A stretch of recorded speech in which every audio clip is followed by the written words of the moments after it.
এতিয়া মই তোমাৰ জীৱনৰ পৰা বহু দূৰত।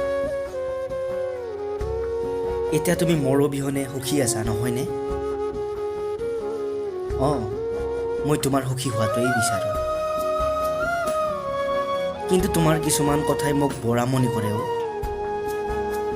যেতিয়া তুমি কৈছিলা ধনু গান এটি গোৱা না, মই নাগাওঁ বুলি কৈও আওৰাইছিলোঁ।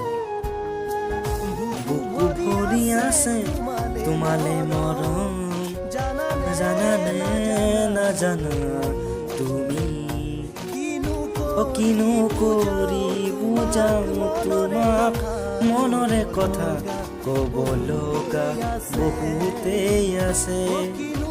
এনেকৈ গাইছিলোঁ মই। শুনাচোন, তুমি বোলে নতুন জীৱনত নতুন সংগী পালা, এতিয়া বোলে কল্পনাৰ চহৰত নতুন সপোন ৰচিছা। ঠিকেই কৰিছা তুমি, মোক পাহৰিব পাৰিছা তুমি, তাৰ বাবে ধন্যবাদ। তুমি মোক পাহৰি গৈছা, ঠিকেই কৰিছা, নহ'লে মোৰ সপোনবোৰে তোমাক এদিন কন্দুৱালে হয়। সেয়েহে তোমাক মই অৱশেষত বিষাদ মনেৰে শুভেচ্ছা জ্ঞাপন কৰিছোঁ ধনু। ভালদৰে থাকিবা, ভালদৰে চলিবা, নিজক কেয়াৰ কৰি চলিবা। কিন্তু আজিও মই তোমাক পাহৰিব খুজিও পাহৰিব পৰা নাই।